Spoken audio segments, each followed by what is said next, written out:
مولا حسین کی زیارت کرنے جا رہا ہے ذریعے امام حسین پہ، کتنا نیک بن جاتا ہے آدمی، ایسے لگتا ہے سارے فرشتے ہو گئے امام حسین کے ذریعے کے سامنے. مولانا بیٹھیے، آپ یہاں بیٹھیے، آپ نماز پڑھیے، آپ پہلے آپ پہلے آپ پہلے. وہی بندہ ہے جو کراچی میں تھا، 40 امام حسین میں سب بدل جاتے ہیں. پہلے آپ کھائیے، پہلے آپ کے لیے نظر ہے، بدل گئے سارے لوگ. بھائی وہ تو ماحول ہی ایسا ہے بندے کو بدلنے والا. خانہ خدا کی زیارت ماحول ہی وہی ہے. نارمل حالات میں نارمل رہنا کوئی بڑی بات نہیں ہے، ایب نارمل حالات میں نارمل رہنا یہ بڑی بات ہے.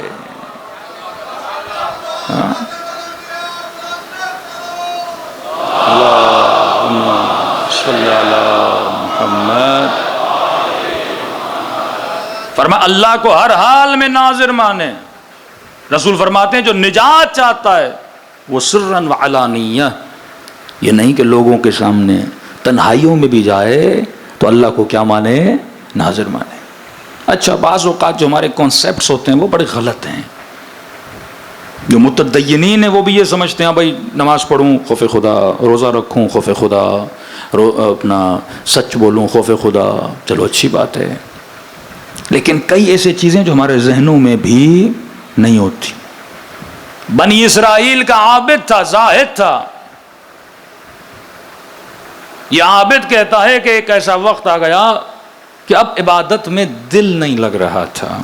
کبھی کبھی یہ حالات انسان پہ آتے ہیں. نماز پڑھتا ہے بڑا مزہ آتا ہے، لطف آتا ہے، دعائے کمیل پڑھتا ہے مزہ آتا ہے، لیکن کبھی کبھی مصلی پہ آتا ہے دل کرتا ہے اٹھ کے چلا جاؤں، مزہ ہی نہیں آتا آدمی کو. وہ لطف وہ سکون انسان کو نہیں ملتا. کہتا ہے گویا آنکھیں خشک ہو گئیں، اللہ کی دربار میں جاؤں مناجات کروں پر آنکھوں سے آنسو نکل ہی نہیں رہے. جب بندوں پہ ایسے حالات ہوتے ہیں نا، کہتے ہیں فوراً خدا سے رجوع کیا کرو کہ ایسا کیوں ہو رہا ہے. کبھی لذت، تبھی حضرت موسیٰ کو کہا نا پروردگار عالم نے کوہ طور پہ، موسیٰ میرے بندے کو بتا دو میرا سب سے بڑا عذاب یہ نہیں کہ میں تجھے بے اولاد بناؤں، میرا سب سے بڑا عذاب یہ نہیں کہ میں تمہارا مال تجھ سے چھین لوں، میرا سب سے بڑا عذاب یہ نہیں کہ تو بیمار پڑ جائے. کہ پروردگارہ بندے تو یہی سمجھتے ہیں مال نہ ہو، اولاد نہ ہو، قرض دار ہو جائے، ہاں تنگ دست ہو جائے، یہ اللہ کا عذاب ہے. کہا نہیں موسیٰ، میں جس بندے سے ناراض ہوتا ہوں اسے اپنی مناجات کی لذت سے محروم کر دیتا ہوں. پھر مصلی یہ عبادت پہ نہیں بلاتا، پھر لذت نہیں ملتی، پھر تہجد کی نمازوں کے لیے نہیں اٹھاتا. ایسے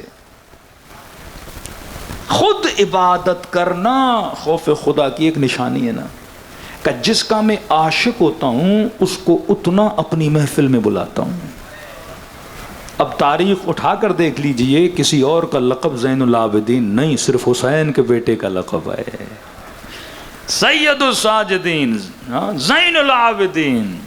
امام حسین آتے ہیں رسول خدا سے ملے، فرماتے السلام علیک یا ابتا یا جدہ.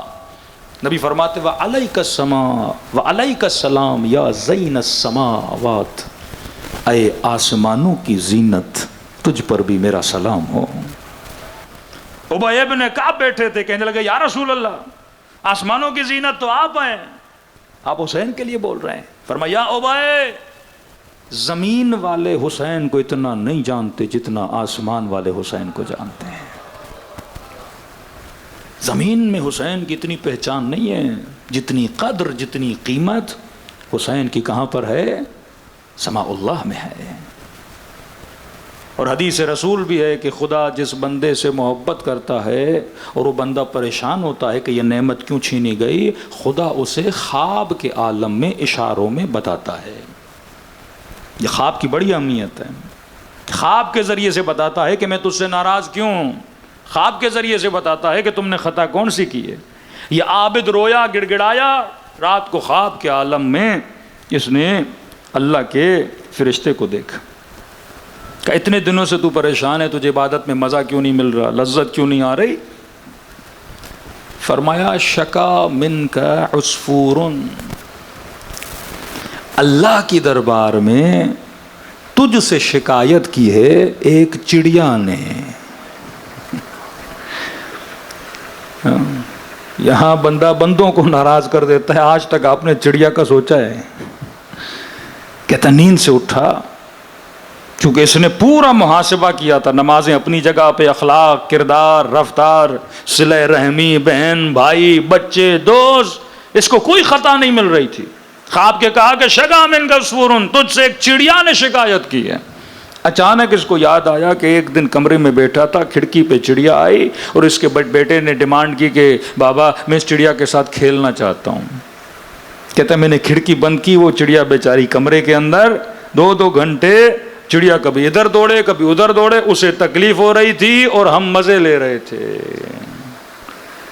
اس مجبور لاچار حیوان نے اللہ کی دربار میں کیا کی؟ شکایت کی۔ تبھی علی کہتے ہیں خدا گواہ رہنا میں نے کبھی کسی چونٹی کے منہ سے بھی گندم کا دانہ نہیں چھینا۔